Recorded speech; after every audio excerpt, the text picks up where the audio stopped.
Permanent Secretary, Madame Geraldine. The newly launched guidelines for industrial parks and free zones signify a commitment to fostering sustainable growth that harmonizes economic prosperity with environmental conservation. I now take the honor to launch and present to you guidelines for developing Uganda's industrial parks and free zones. The guidelines are vital in establishment of industrial parks, which will lower the cost of industrial setup for investors and promote industrial symbiosis by increasing mutual benefits from industries and mitigating social and environmental impacts.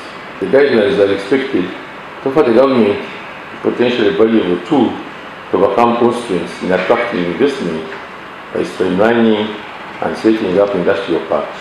With Uganda boasting approximately 8,640 industries, many of which are rapidly expanding and scattered across various locations, these guidelines play a crucial role in providing strategic direction for industrial location selection.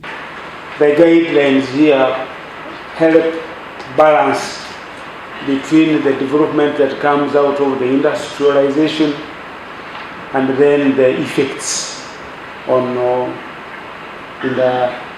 the effects on the environment. Right? These guidelines, I think they will support the development of these industrial parks through which we intend to implement our industrialization.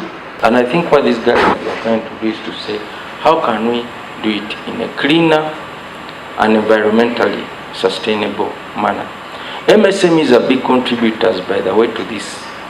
We are big culprits, I would say. Because for us, our prioritization is money. Money at all costs.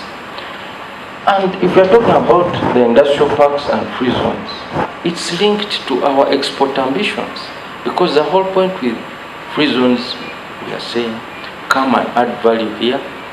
Let's make sure that we address some of the constraints that you are likely to face and export.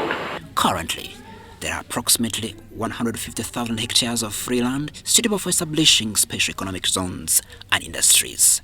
And a huge task on the part of government is the implementation of these guidelines developed by the Ministry of Trade, Industry and Cooperatives with support from the Global Green Growth Institute.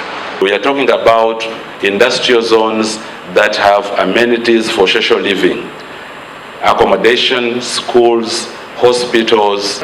Imagine here in Kampala how much time we spend in traffic. I think we don't think enough about how much economic loss that is for Uganda. We can learn from the situation in Kampala and avoid it to happen in the future. When we think about industrialization, industrial parks in our secondary cities, we actually need to think about how are we moving all these people from their homes to the parks and back. How do we ensure that we're not going to end up in a similar traffic jam as we have here? But in this case, the compliance is very strict because we don't want pollution alongside our production.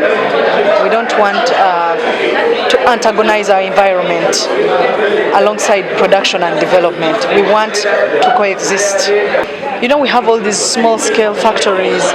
They are spread across the country. Crispus Adinitwe, UBC News.